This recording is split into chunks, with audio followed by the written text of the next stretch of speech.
fue la reforma agraria en Guatemala. Sin embargo, entre los compañeros decidimos cambiarle el nombre y pues se llama la eliminación de la propiedad feudal en Guatemala. Bueno, les voy a presentar a mis relatores. En este momento está Jasmine, Pablo y Elizabeth. Bueno, les voy a dar una pequeña introducción sobre nuestra investigación. Un momento. Bueno, la idea de la reforma agraria surgió como un planteamiento para solucionar pues, el conflicto social que se conllevaba en el país en aquel entonces. La reforma agraria de 1952 era un primer intento prometedor para llevar a la práctica de un proceso de redistribución de la tierra con el objetivo de modernizar la sociedad y la economía guatemalteca. La idea de la reforma agraria surgió con la vida de aquellos movimientos que después surgieron intentando transformar a la sociedad guatemalteca, a pesar de la represión que tuvieron que enfrentar. La necesidad de una reforma agraria integral entendida como motor del desarrollo rural y nacional se evidencia por la pobreza que afectaba en gran escala a la población rural de aquel entonces. Sin embargo, pues nuestra investigación como inicio viene con el feudalismo. Entonces, les voy a continúa Dani con el tema. Muchas gracias. Buenas noches, compañeros y licenciado presente. Pues como todos sabemos, la reforma agraria inició con el feudalismo. El feudalismo fue un sistema económico social, el cual fue implantado en Europa durante la Edad Media. La base de este sistema del modo de producción feudal fue la tierra y la explotación de los campesinos por los señores feudales. Pues los señores y siervos constituyeron las dos clases principales de la organización social de su tiempo en el continente europeo. Pues el centro de este sistema político fue uno de los centros sistemas, fue uno de los centros, fue el centro sistema político del mundo. Tuvieron derecho a cobrar una renta por las pequeñas parcelas que proporcionaban para el cultivo de sus siervos. Los señores feudales dividieron sus tierras en dos partes. Una de ellas fue una amplia extensión que la dedicaban al cultivo agrícola por cuenta propia, pero siempre con el trabajo de los siervos, ¿verdad? Albergaban las habitaciones de los siervos, de los señores feudales, ¿verdad? Los talleres, graneros y demás instalaciones del feudo. Y la otra parte era fraccionada en numerosas y pequeñas parcelas. Las concedían a los campesinos para que pudieran hacer la producción a cambio de los tributos que pagaban a los dueños de la tierra y de la prestación de sus servicios personales. La mano de obra de los siervos era el factor fundamental de la producción. Pero ¿quiénes fueron los primeros señores feudales? Pues en Guatemala el sistema feudal no se estableció de la misma manera que en Europa. Sin embargo, durante la época colonial hubieron figuras que desempeñaron roles similares a los señores feudales, ya que después de la llegada de los españoles en el siglo XVI, el sistema de encomiendas se inició y los conquistadores recibían tierras y pueblos indígenas a su cargo, a quienes debían proteger y evangelizar a cambio de tributos y trabajos. Uno de los principales señores feudales fue Pedro de Alvarado, ¿verdad? Que fue uno de los conquistadores, quien recibió tierras y derechos sobre los pueblos indígenas. Otro de los señores feudales fue Pedro de Alvarado, quien era hermano Jorge de Alvarado, quien era hermano de Pedro, y también tuvo un papel muy importante en la colonización y en la gestión de encomiendas. A ellos se les llamaba encomenderos, pues con el tiempo algunos de estos encomenderos se convirtieron en grandes terratenientes y formaron una élite criolla que mantenía el control sobre la producción agrícola y el trabajo indígena. Y por último, otro de los señores feudales que influenció bastante en el feudalismo en Guatemala fue la UFCO, conocida también como la United Fruit Company, que junto con el porcentaje de tierras que poseían y las influencias políticas que tenían en el gobierno, crearon en Guatemala un sistema muy parecido al sistema feudal en Europa entre los años de 1950 y 1347. Para ahondar un poco más en el tema de la UFCO, los dejo con mi compañera. Gracias, Daniela. Yo les voy a platicar sobre la UFCO. Fue fundada en Estados Unidos en el año de 1899. Se especializó en las frutas tropicales, pero se especializaba en la banana como posicionado como el fruto más costoso, exótico y el favorito para los centroamericanos. La UFCO logró ser la compañía símbolo de la mayor explotación de los campesinos por parte de Estados Unidos. Ponía y quitaba gobiernos centroamericanos, sobornaba a presidentes, ministros y funcionarios a todos los niveles. Pagaba salarios miserables y tarifas por la mano de obra de las tierras. El general Jorge Ubico Castañeda, que era el presidente de Guatemala en los años de 1931 a 1944, fue militar, dictador y político guatemalteco que aprobaba y apoyaba a la compañía UFCO, quien era dueña de toda la tierra sin pagar casi nada por ella. Ellos indicaban que no valía nada. La compañía apoyaba a Jorge Ubico en su presidencia porque él recibía una remuneración por las tierras y cultivos, controlaba el sistema ferroviario guatemalteco, las empresas de transportes cobraban montos elevados, pagaban menos impuestos para tener más ganancias y pagaban salarios mínimos y eran explotadores. Posteriormente les voy a platicar sobre las condiciones de la vida de los mozos, campesinos, agricultores e indígenas. Durante los años de la UFCO operaba en Guatemala, los mozos campesinos y los indígenas solían trabajar en condiciones extremadamente precarias. La compañía empleaba a trabajadores mestizos e indígenas, particularmente en las plantaciones bananeras. Estos trabajadores vivían en condiciones de semi-esclavitud. Los salarios bajos y sin derechos, tenían salarios bajos y sin derechos laborales básicos. Gran parte de la mano de obra era forzada a través de sistemas legales que favorecen a la explotación agrícola, como los mozos, colones, quienes estaban ligados a las fincas bajo condiciones de servidumbre y no podían abandonar las plantaciones sin ningún permiso. Posteriormente los voy a dejar con mi compañera que les dará el siguiente tema. Gracias. Buenas noches a todos los presentes. Derivado de lo anterior, vemos que la reforma agraria surge mediante el movimiento revolucionario en donde el pueblo de Guatemala, con el apoyo del magisterio de la Universidad de San Carlos y la sociedad civil, logró derrocar al gobierno de Jorge Ubico, marcando la libertad de la clase trabajadora, poniendo fin a los 14 años de dictadura. La reforma agraria buscó transformar la vida de la comunidad campesina, siendo este el fuerte en el gobierno del entonces presidente Jacobo Arbenz Guzmán, quien propuso la iniciativa que dio vida al decreto 900. Se preguntarán, ¿cuál es el decreto 900? Asimismo, nosotros, ¿cómo conocemos? El propósito de este fue liquidar la propiedad feudal del campo, las relaciones de provisión e industrialización del país. En su primer considerando indica la expropiación y nacionalización de los bienes alemanes como indemnización de la guerra. Debe ser el primer paso para modificar las relaciones de la propiedad agraria. En el artículo 1, su objeto fue satisfacer la propiedad feudal en el campo, las relaciones que originaron la forma de explotación y métodos de producción en la agricultura e industrialización de Guatemala. En su artículo 2 indicaba la abolición de todas las formas de servidumbre e esclavitud, prohibiendo las prestaciones personales gratuitas de los campesinos, mozos, colonos y trabajadores agrícolas. Limitó también el pago del arrendamiento y repartición de indígenas. Reguló los pagos en especie y únicamente de las tierras no cultivadas y que no afectaran la reforma agraria, no excediendo el 5% del valor de su cosecha.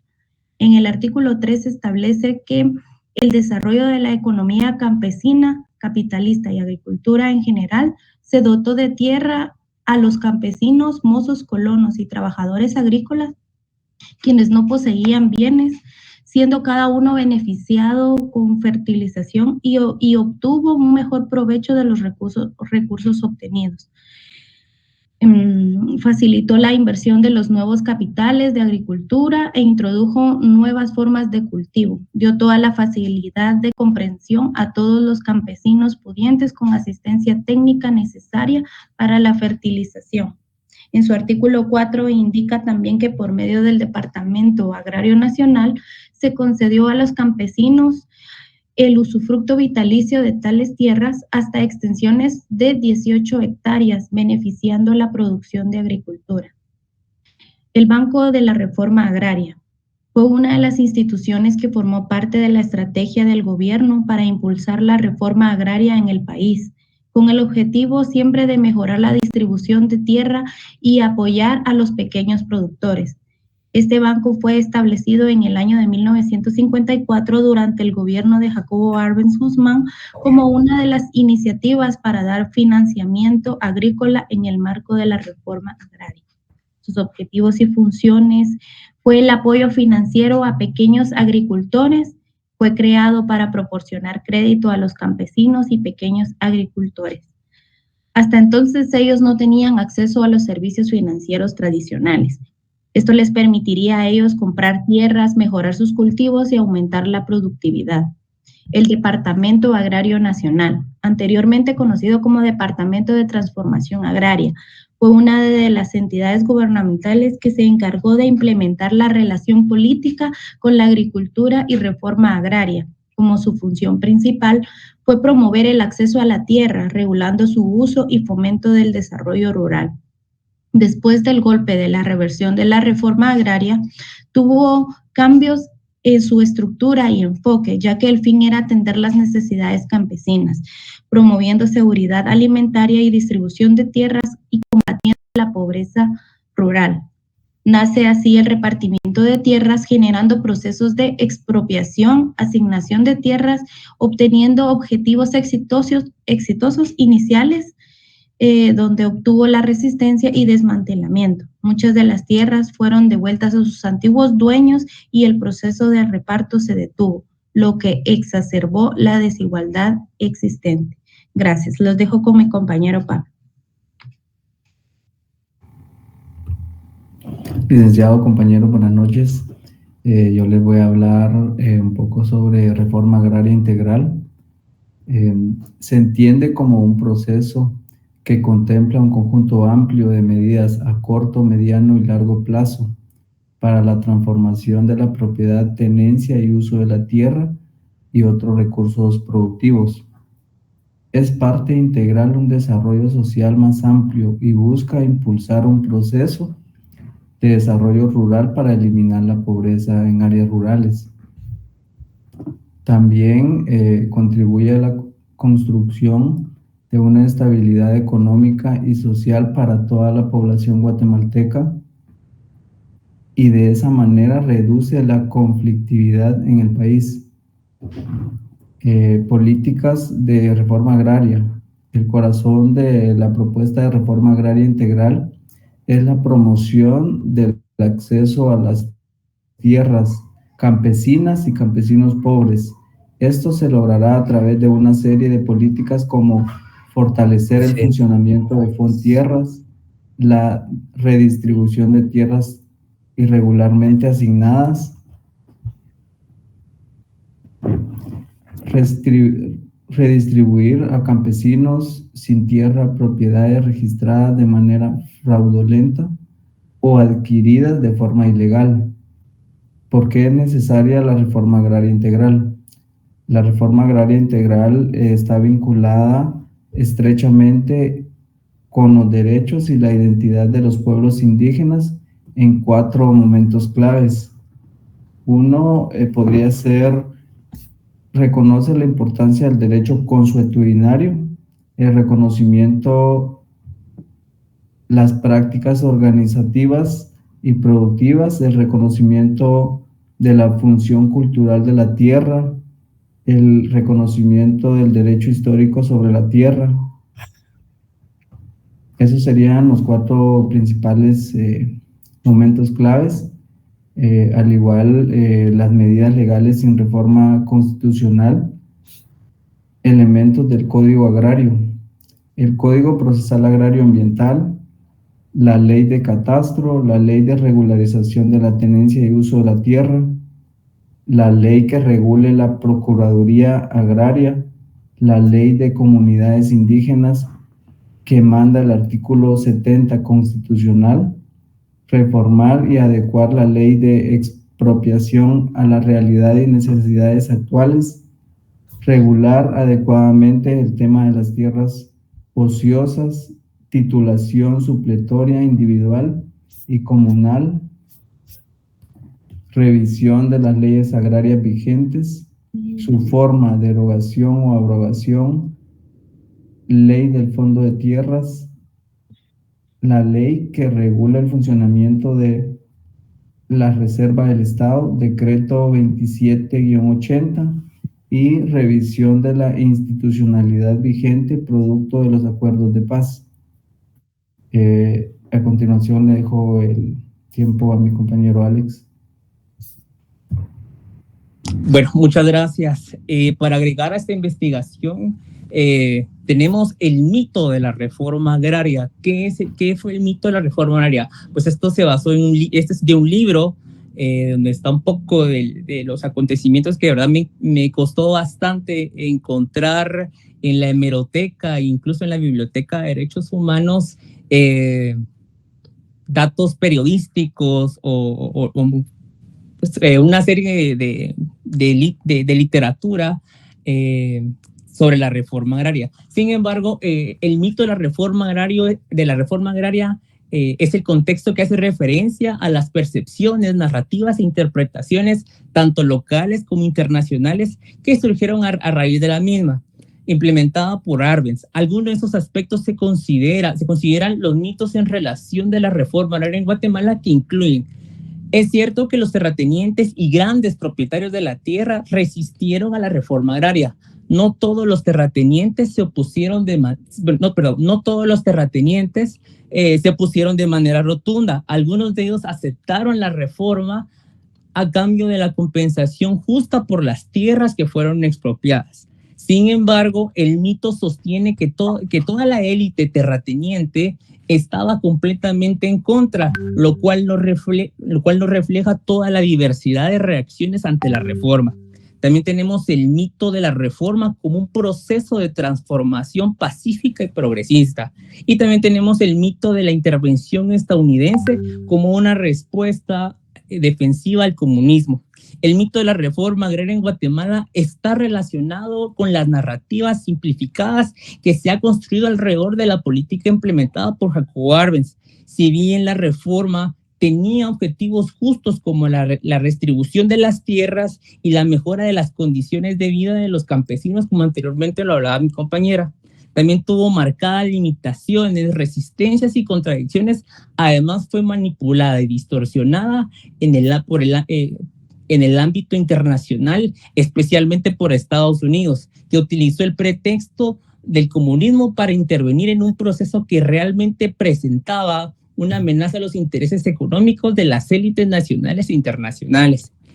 El análisis de la reforma agraria en Guatemala debe considerar tanto sus aspiraciones como sus fracasos, así también el impacto que tuvo en la política interna y en las relaciones internacionales de la época. La eliminación de la propiedad feudal en Guatemala, como lo planteamos nosotros, pues tuvo sus beneficios, sus pros y sus contras. Sin embargo, quiero agregar a esto la masacre de la finca Jocotén, ubicada en Tiquizate, Escuintla. ¿Qué sucedió acá? Posteriormente al derrocamiento de Arbenz, la masacre se generó en una ola de indignación tanto a nivel nacional como internacional. A pesar de la conmoción causada por la masacre, muchos de los responsables de los actos violentos no enfrentaron las consecuencias. Las investigaciones fueron lentas y en muchos casos no se llevaron a cabo de manera efectiva.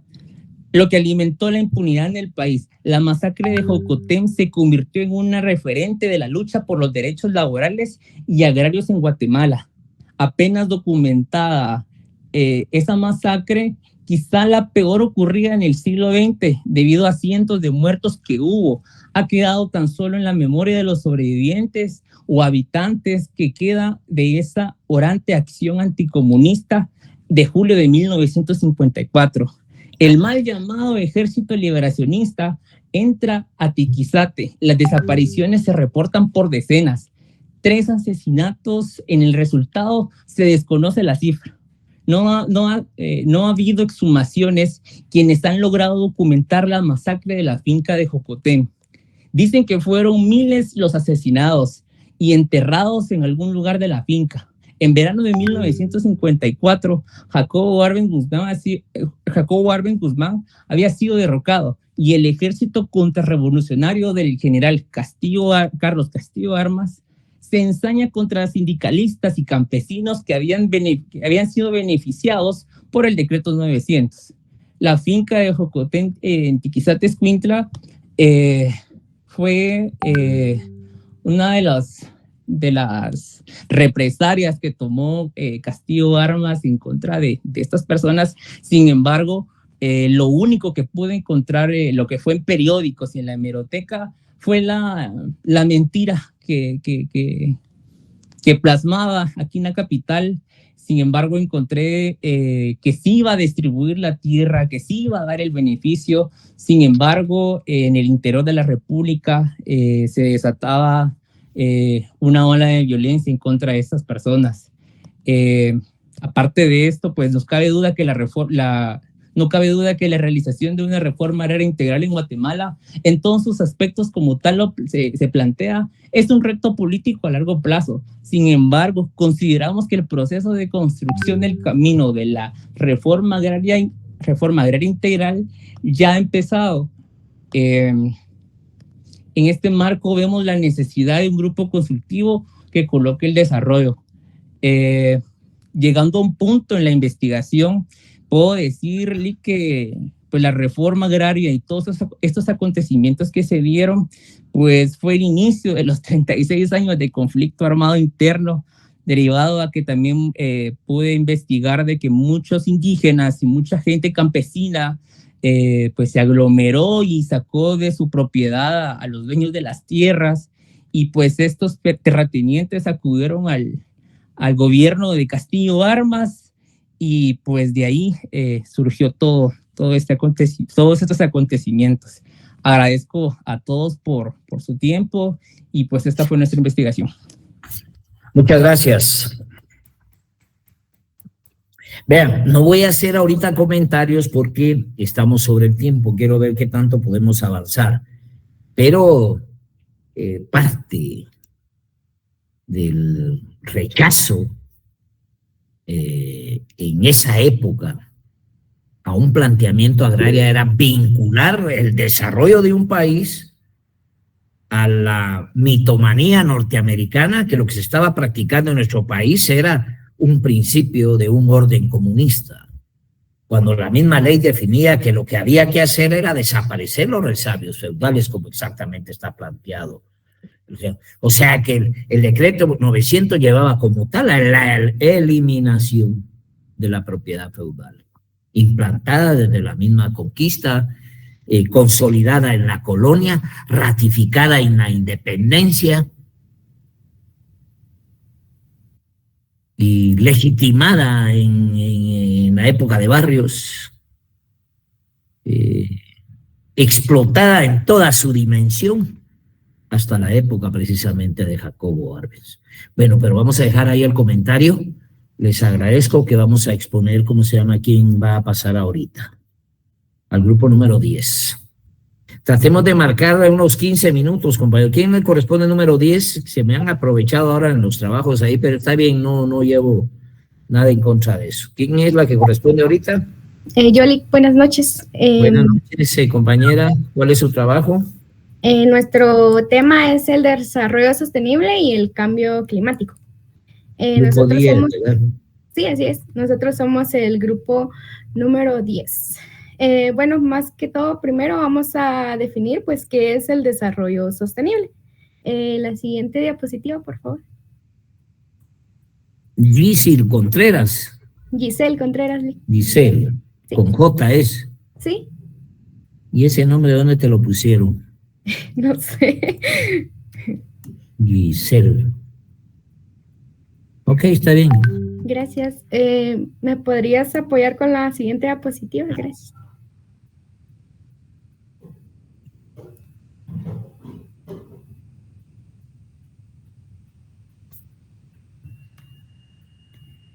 Bueno, el desarrollo sostenible es un modelo de progreso que busca equilibrar las necesidades tanto económicas, sociales y ambientales, con la finalidad de crear un futuro donde todas las personas tengan acceso a los recursos, servicios y oportunidades necesarias para una vida digna y donde los ecosistemas y recursos naturales sean conservados para las generaciones venideras.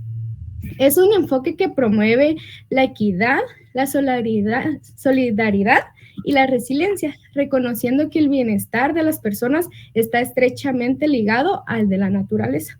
El desarrollo sostenible implica cómo debemos vivir hoy si queremos un futuro mejor, ocupándonos de las necesidades presentes sin comprometer las oportunidades de las generaciones futuras de cumplir con las suyas.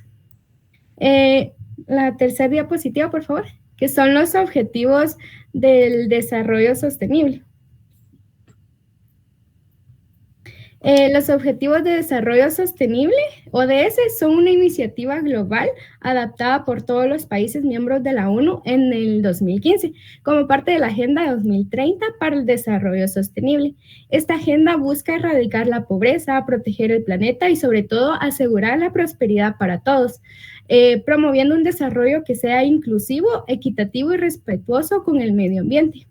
Los ODS son 17 objetivos que abordan una amplia gama de desafíos globales, desde la lucha contra la pobreza hasta la mejora de la salud, la educación, la igualdad de género, el cambio climático, la justicia social y la paz. Cada uno de estos objetivos tiene metas específicas para alcanzar para el 2030. La siguiente, por favor.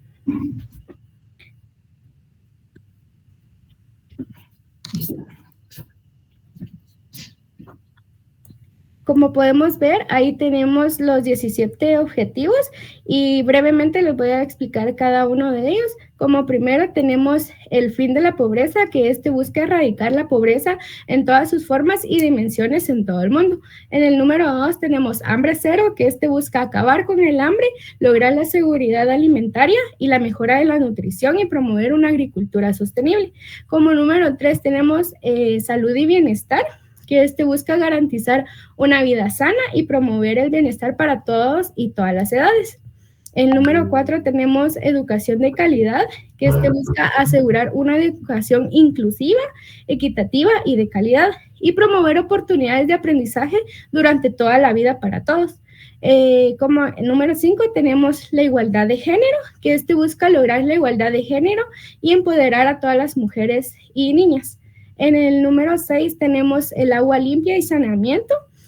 Busca garantizar la disponibilidad y la gestión sostenible del agua y el saneamiento para todos. En el número 7 tenemos la energía asequible y no contaminante. Busca garantizar el acceso de todos a servicios de energía asequible, fiable, sostenible y moderna. En el número 8 tenemos el trabajo decente y crecimiento económico. Busca promover el crecimiento económico sostenido, inclusivo y sostenible, el empleo pleno y productivo y el trabajo decente para todos. En el número 9 tenemos a la industria, innovación e infraestructura. Busca construir infraestructuras resilientes, promover la industrialización inclusiva y sostenible y fomentar la innovación. Como número 10 tenemos la reducción de las desigualdades. Busca reducir la desigualdad en y entre los países. En el número 11 están las ciudades y comunidades sostenibles.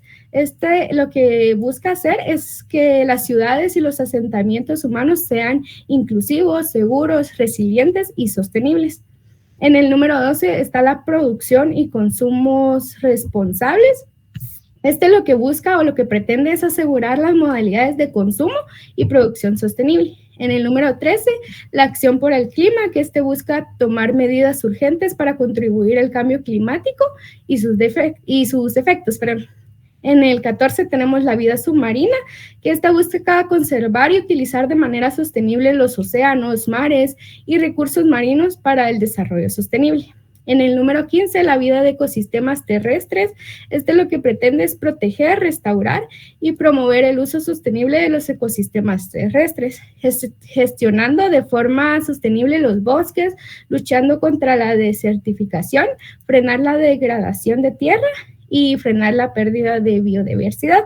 En el 16 está la paz, justicia e instituciones sólidas, que buscan promover sociedades pacíficas e inclusivas para el desarrollo sostenible, proporcionando acceso a la justicia para todos y construir instituciones eficaces, responsables e inclusivas a todos los niveles.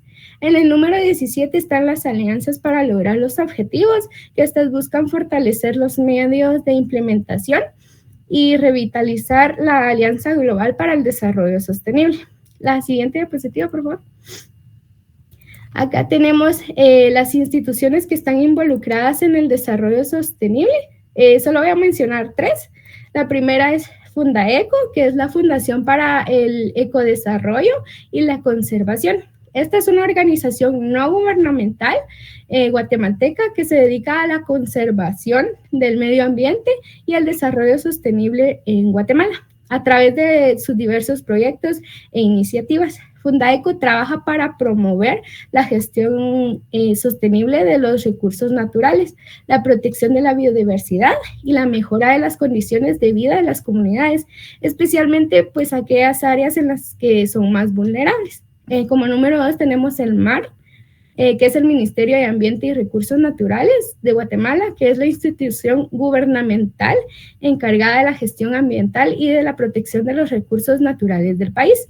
Su misión es promover el uso sostenible de los recursos naturales, garantizar la protección del medio ambiente y contribuir a la migración y adaptación al cambio climático. El MAR juega un papel muy fundamental en la implementación de políticas y normativas relacionadas con la sostenibilidad, la conservación de la biodiversidad y la mejora de la calidad ambiental en Guatemala. Y como número 3 tenemos el FIDA, que es el Fondo Internacional de Desarrollo Agrícola, que es una agencia especializada de las Naciones Unidas, cuyo objetivo principal es erradicar la pobreza y mejorar la seguridad alimentaria en las áreas rurales del mundo, especialmente en los países en desarrollo. A través de sus proyectos, el FIDA busca mejorar las condiciones de vida de las comunidades rurales más vulnerables, promoviendo el desarrollo agrícola sostenible y fortaleciendo la capacidad de los pequeños productores agrícolas para aumentar su productividad y acceder a mercados. Gracias. Ahora le voy a dar el tiempo a mi compañera, que ya les va a hablar sobre el cambio climático. Buenas noches, compañeros. Vamos a continuar con el tema, ¿qué es el cambio climático? El cambio climático se refiere a los cambios a largo plazo en los patrones de la temperatura, la precipitación y otros fenómenos meteorológicos que se presentan en la Tierra. Este fenómeno está siendo impulsado principalmente por la actividad humana, que está aumentando la concentración de gases de efecto invernadero, que básicamente son los gases que atrapan el calor del sol, lo que provoca que se dé el aumento de la temperatura a nivel global. Dentro de las principales causas del cambio climático podemos mencionar la quema de combustibles fósiles para la producción de energía, la deforestación, la agricultura y ganadería intensiva. Dentro de los efectos del cambio climático también podemos mencionar el aumento de la temperatura global, la desglaciación, eventos climáticos extremos, alteración de los ecosistemas y pérdida de biodiversidad, impactos en la agricultura y la seguridad alimentaria debido a la variabilidad climática y la alteración de los ciclos de la lluvia. Si podemos cambiar de diapositiva, por favor. El Acuerdo de París. La Convención Marco de Naciones Unidas sobre el Cambio Climático promovió el Acuerdo de París en Francia en el 2015. Este acuerdo logró unir a los países por una causa en común: emprender esfuerzos para combatir el cambio climático, adaptarse a sus diversos efectos y asegurar el apoyo adecuado para los países que se encuentran en desarrollo. La importancia de este acuerdo radica en los siguientes principios. Si podemos cambiar de diapositiva, por favor. Gracias. La universalidad. Es el primer acuerdo climático universal. Básicamente todos los países deben hacer esfuerzos, pero los países que se encuentran más desarrollados tienen la obligación de liderar, dadas sus mayores capacidades tanto económicas como de desarrollo. Luego tenemos la flexibilidad. Aunque los compromisos de este pacto prácticamente son voluntarios, el acuerdo promueve que los países revisen y aumenten progresivamente su ambición para poder mejorar las situaciones climáticas. Cada país establece sus propios objetivos, pero dentro de un marco común que garantiza que todos estén contribuyendo al esfuerzo global. Y por último tenemos la solidaridad global. Reconocemos la desigualdad en las capacidades económicas a nivel mundial y es por eso que este acuerdo da un énfasis en el aspecto solidario y en el apoyo de los países más desarrollados hacia los países más vulnerables pero menos responsables del cambio climático. Sí, podemos cambiar de diapositiva. Gracias. ¿Cómo afecta el cambio climático a Guatemala? Guatemala, al igual que muchos otros países de América Latina, está experimentando de manera significativa los efectos del cambio climático. Su ubicación geográfica y condiciones socioeconómicas lo hacen especialmente vulnerable a estos fenómenos. La colaboración entre el gobierno, la sociedad civil y la comunidad internacional serán esenciales para construir un futuro más resiliente y sostenible. Dentro de las recomendaciones para dicho futuro podemos mencionar la implementación de políticas de adaptación, la implementación de prácticas en la agricultura sostenible, la reforestación, la creación de programas de educación y conciencia para la sociedad, la cooperación internacional y, por último, la inversión en infraestructura resiliente. Al mismo tiempo, podemos mencionar que Guatemala cuenta con una política nacional de cambio climático que establece un marco estratégico para reducir la vulnerabilidad del país ante los eventos extremos, fortalecer la capacidad de adaptación y contribuir a la reducción de emisiones de gases de efecto invernadero. Dentro de esta política está el Plan de Acción Nacional de Cambio Climático, que detalla las acciones concretas que se llevarán a cabo para implementar la política nacional, incluyendo medidas de mitigación y adaptación. La siguiente diapositiva, por favor. Podemos concluir que el cambio climático es un problema global que nos afecta a todos. Aunque Guatemala es especialmente vulnerable, el impacto se siente en todo el mundo. Por eso es esencial actuar, tomar responsabilidad y abogar por políticas que protejan tanto a las comunidades más afectadas como al planeta entero. Muchas gracias por su atención. Está muy bien. Solo no me voy a quedar haciendo comentarios porque casi no tenemos tiempo, pero siempre me ocupa pensar si lo que investigamos en el planteamiento como está definido es solamente eso, una definición conceptual en nuestro país con hechos. Es decir, es un razonamiento de objetivos futuros, etcétera, etcétera. Y bueno, en este gobierno hay algunos planteamientos que se están encuadrando, sin embargo, veo que siempre participan agencias en el marco de la sostenibilidad, pero en Guatemala no hay una transformación total del manejo agrario del país. O sea, por más eficientados en esas técnicas, es poco lo que se puede rescatar, pero el trabajo como sí plantea una definición teórica importante.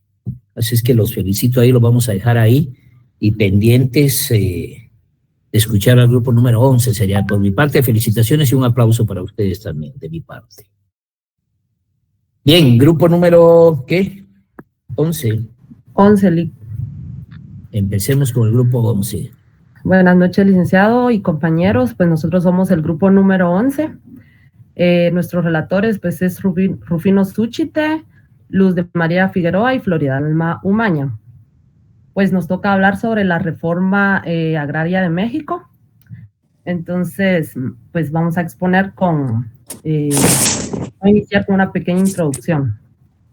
Pues el problema agrario de México pues ha sido un tema central en la historia del país debido a la desigualdad en la distribución de las tierras, que ha causado pues tensiones y conflictos desde la época colonial hasta la actualidad, ¿verdad?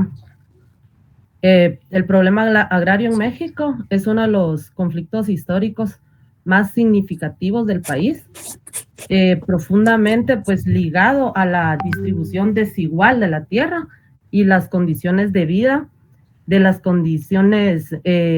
comunidades rurales e indígenas. Desde la época colonial, pues la concentración de tierras en pocas manos y el despojo de territorios ancestrales, ¿verdad?, de los pueblos originarios generaron tensiones que agravaron a lo largo de los siglos. Este problema fue uno de los motores que impulsó la Revolución Mexicana en los años 1910 al 1920, en la que el campesino se levantó en contra de la explotación y el sistema de haciendas, exigiendo justicia social y acceso equitativo a la tierra. Entonces, en este momento le doy el tiempo a mi compañero Rufino. Él tiene la palabra. Gracias, muy amable. Buenas noches, licenciado. Buenas noches, compañeros. Vamos a hablar un poco con respecto al tema, el problema agrario en México. En realidad, este es un problema que afecta a todos los países del mundo, pero mayormente a nuestro continente americano. Y México es uno de esos países que actualmente sigue sufriendo con respecto a la distribución de la tierra. Aunque han habido algunos cambios significativos, el problema aún persiste. Las reformas agrarias buscan solucionar, en primer lugar, la distribución de la tierra, la productividad agrícola y, por consiguiente, busca una mejor calidad de vida para la población campesina y, por ende, va para la población en general. Durante la historia de la reforma agraria en México, tuvieron que surgir muchas revoluciones, conflictos armados internos, para lograr que el campesino tuviera un pedazo de tierra donde poder vivir y poder cultivar. Uno de los logros muy importantes ocurrió en el año de 1934 con Lázaro Cárdenas, ya que expropió a la Iglesia Católica de grandes cantidades de tierra, las cuales en realidad fueron entregadas una parte a los campesinos. Entre los objetivos primordiales de la reforma agraria en México estaba la distribución de la tierra, el apoyo al campesino y fomentar lo que es la justicia social. Sin embargo, como en todo país, hubieron oposiciones. Por ejemplo, tenemos lo que es los latifundistas españoles.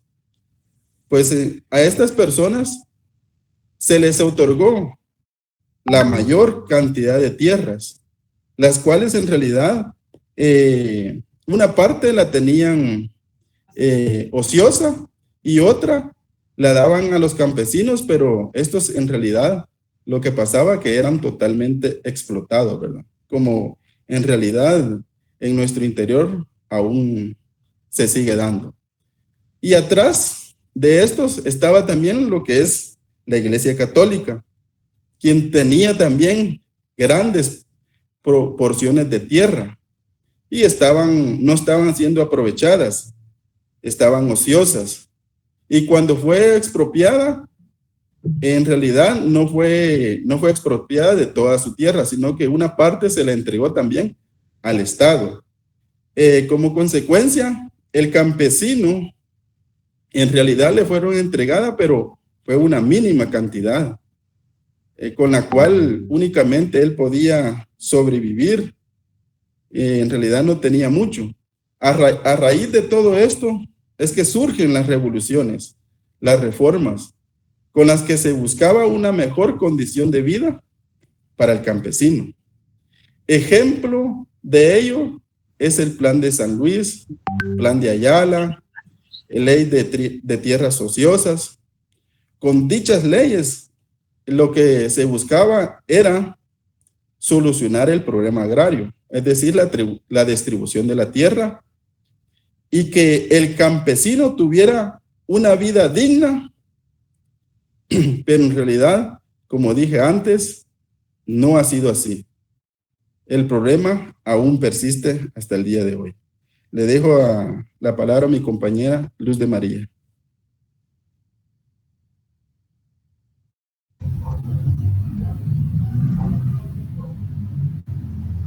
Buenas noches, licenciado. Buenas noches, compañeros. Yo voy a hablar un poco acerca de los resultados de la reforma agraria.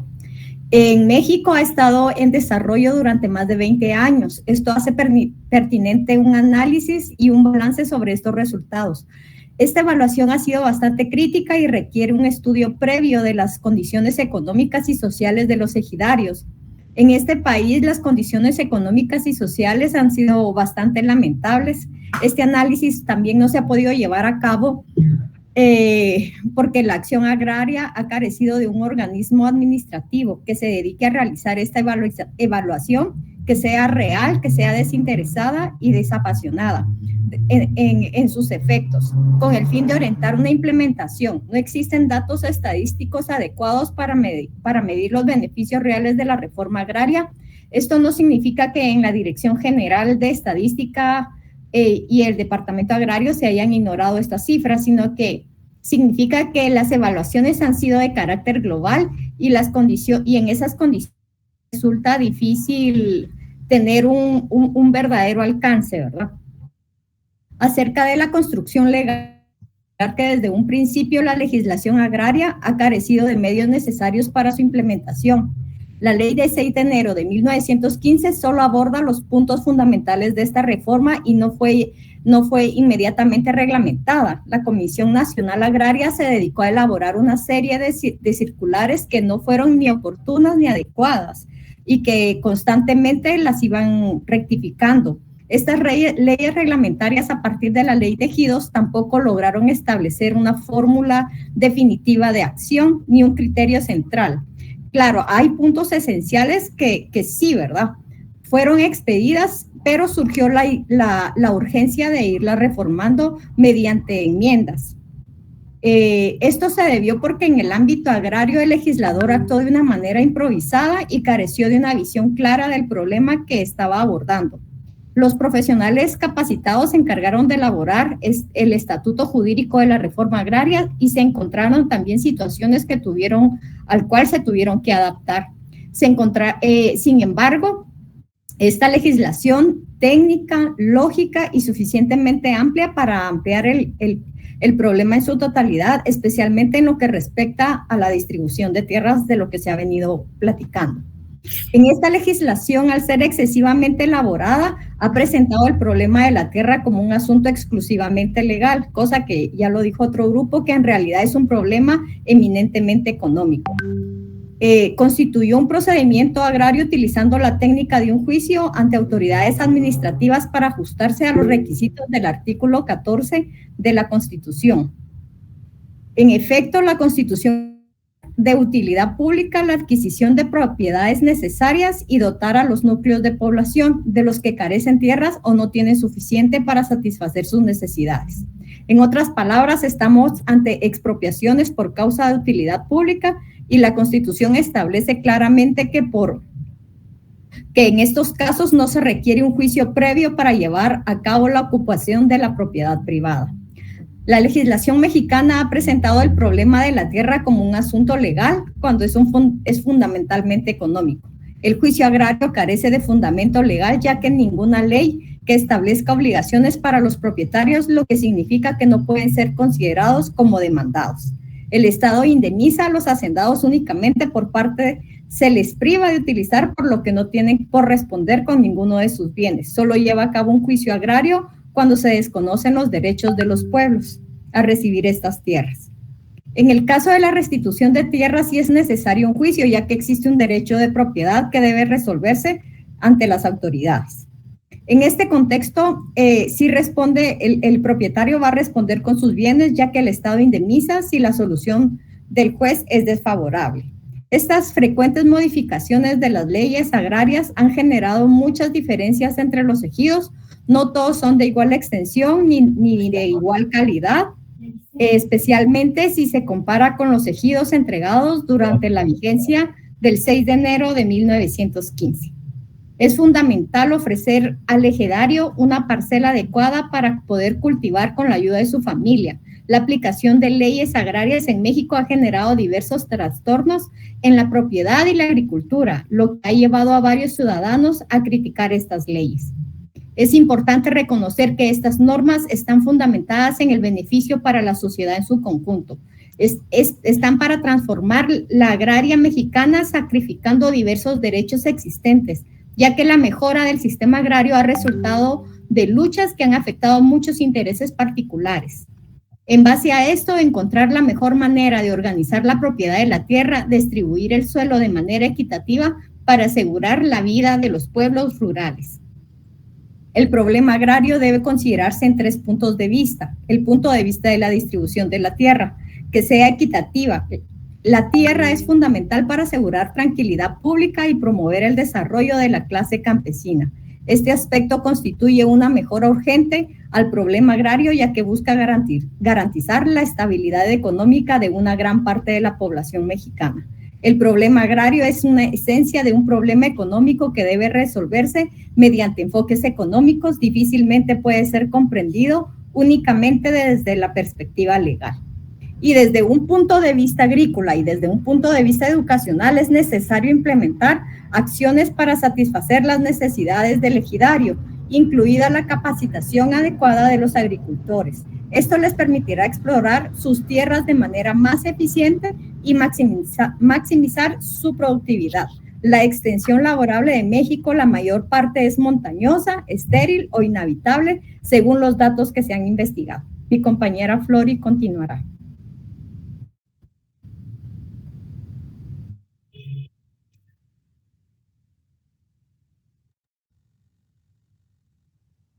Buenas noches, compañeros y licenciado. Yo les voy a hablar un poco sobre el marco legal del derecho agrario en México y también sobre la cuarta transformación. El marco legal del derecho agrario en México está basado en el artículo 27 constitucional. Es la base del derecho agrario en México. Este artículo regula la propiedad de la tierra, estableciendo los principios de la reforma agraria que redistribuyó tierras a campesinos tras la Revolución Mexicana. Crea las figuras del ejido, propiedad comunal y las comunidades agrarias, reconociendo el derecho de los campesinos a poseer y trabajar la tierra. Establece límites para la propiedad privada y el aprovechamiento de los recursos naturales. La ley agraria es la principal ley que regula los derechos y obligaciones de los ejidatarios, comuneros y pequeños propietarios. Regula la constitución, funcionamiento y disolución de los ejidos y comunidades agrarias, así como la administración de sus tierras. Establece procedimientos para la transmisión de derechos agrarios, la sucesión de tierras ejidales y la resolución de conflictos en materia agraria. También tenemos lo que es el Registro Agrario Nacional. Es una institución encargada de registrar y dar seguridad jurídica a los actos relacionados con la propiedad agraria, como inscripción de tierras ejidales y comunales. Y los tribunales agrarios son órganos especializados que resuelven controversias relacionadas con la propiedad y el uso de la tierra, tales como las disputas entre ejidarios y comuneros o conflictos sobre límites territoriales. La reforma del artículo 27 que se dio en 1992. Esta reforma introdujo cambios importantes como la posibilidad de los ejidarios y comuneros pudieran parcelar y vender sus tierras. También permitió la participación del capital privado en áreas rurales, incentivando inversiones en el campo. Las leyes complementarias, existen otras normativas que complementan el derecho agrario, como la Ley General del Desarrollo Rural Sustentable, que regula el desarrollo económico y social del campo, y la Ley de Aguas Nacionales, que protege los recursos hídricos fundamentales para la agricultura. Hablando sobre la Cuarta Transformación, es el nombre con el que se le denominó al proyecto político impulsado por el presidente en ese entonces, en el 2018, Andrés López Obrador, ahora expresidente, ¿verdad? Desde que asumió el cargo en diciembre del 2018, esta transformación tiene como objetivo un cambio profundo en las estructuras políticas, sociales y económicas del país, buscando superar las injusticias históricas y transformar la vida pública de México. Los elementos claves de la Cuarta Transformación podemos encontrar, primero, la lucha contra la corrupción. Uno de los pilares de la Cuarta Transformación es la erradicación de la corrupción en todos los niveles del gobierno, asegurando que los recursos públicos se utilicen de manera eficiente y en beneficio de la población. Dos, la justicia social.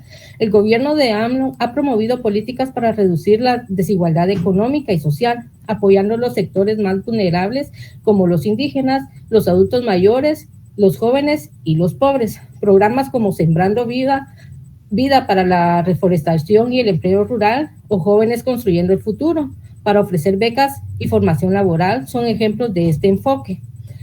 Como tercer punto tenemos la transformación del sistema económico. Aunque se mantiene el enfoque en la economía de mercado, la Cuarta Transformación busca una reorientación hacia el bienestar social y justicia económica, evitando la concentración del poder económico en manos de unos pocos. También se ha impulsado una política de austeridad republicana, buscando reducir el gasto innecesario en el gobierno y los lujos en las esferas del poder. La reforma del Estado. Esto implica un cambio en las estructuras de poder, con un enfoque en la descentralización del gobierno y una mayor autonomía en los estados y municipios. La Cuarta Transformación también busca fortalecer el papel de las instituciones públicas para que actúen con mayor eficiencia y transparencia. La soberanía nacional también tiene un componente de reivindicación de la soberanía de México, buscando una mayor autonomía en las decisiones económicas, políticas y sociales, en un enfoque de respeto a la cultura y los recursos naturales del país. La transformación política. Se promueve un cambio en la forma de hacer política, centrando en la honestidad, la rendición de cuentas y la participación activa de los ciudadanos. AMLO ha promovido un estilo de gobierno más cercano a la gente y ha criticado el modelo de las élites políticas tradicionales. En comparaciones, ¿verdad? López Obrador ha comparado su proyecto con las tres grandes transformaciones previas en la historia de México, que es la independencia de 1810, cuando buscó la emancipación del dominio español, la reforma de 1857, que promovió la separación entre la Iglesia y el Estado, así como los derechos civiles, y la Revolución Mexicana de 1910, ¿verdad?, que implicó un cambio profundo en las estructuras sociales y agrarias del país. La Cuarta Transformación pretende ser una renovación de esas transformaciones adaptadas a las condiciones del México contemporáneo, con un fuerte énfasis en el bienestar social y la equidad. Entonces, en resumen, podemos decir que es un proyecto de cambio profundo en México con un enfoque en la justicia social, la lucha contra la corrupción y la mejora del bienestar de los más pobres, pero también enfrenta desafíos y críticas sobre su implementación y los resultados obtenidos, ¿verdad? Entonces, como vemos, México acaba de pasar a otro gobierno, que es ahora la presidenta, ¿verdad? Me cuesta pronunciar su apellido. Sheinbaum. Entonces, esperemos que ella siga el mismo camino y ejemplo que el presidente López Obrador ha impulsado. Eso significa que México, a pesar de las luchas, ¿verdad?, siempre sigue... a pesar de las oposiciones y luchas que ha tenido, no ha perdido su enfoque para un desarrollo más sostenible. Le dejo el tiempo a Cecia.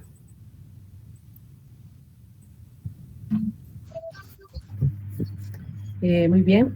Y como sabemos, ¿verdad?, que actualmente el problema agrario sigue vigente, con millones de campesinos y comunidades indígenas enfrentando dificultades para acceder a recursos y tecnología y mercados.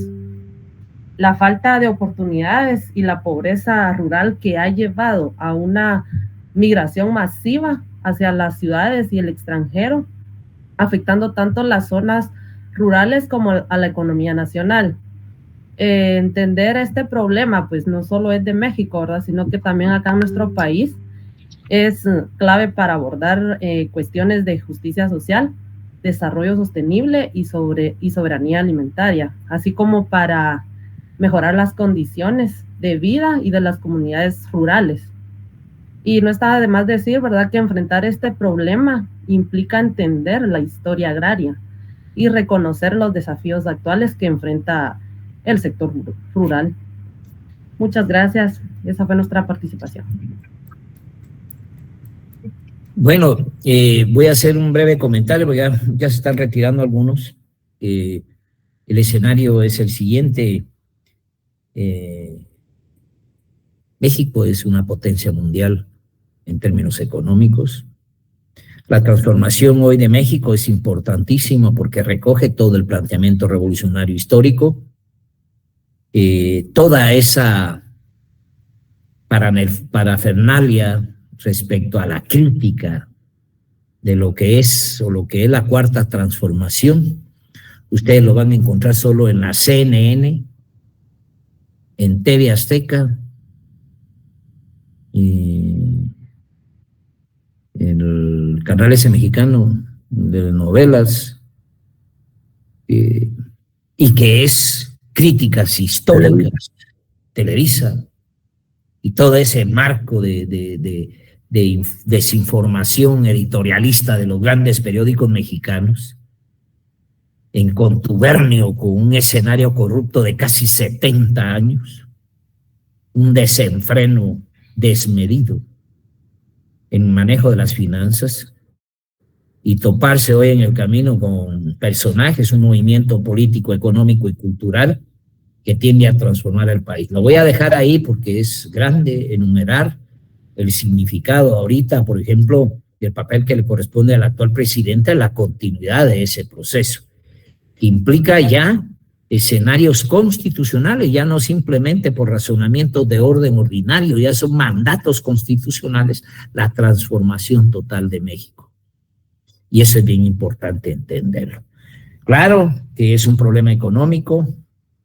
El marco ejiditario y su capacitación, hoy por hoy en México, yo creo que la revisión de eso para la actualidad, ya hay un diámetro, una brecha muy amplia, porque se están dando las condiciones para ese tipo de encuadramiento que están planteando ustedes, que como crítica se tiene aquí. Sí, hay que hablar de la distribución equitativa de la tierra. México es una extensión enorme. Bueno, ese es el tema del derecho agrario mexicano.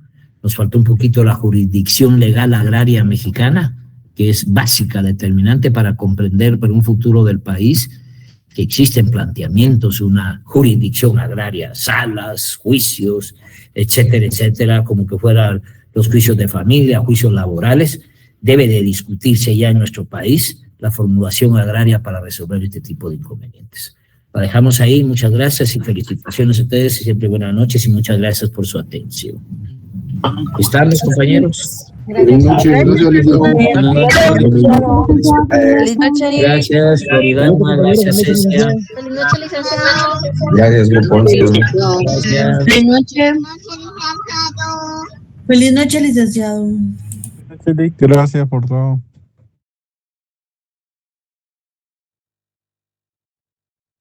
Feliz noche, licenciado.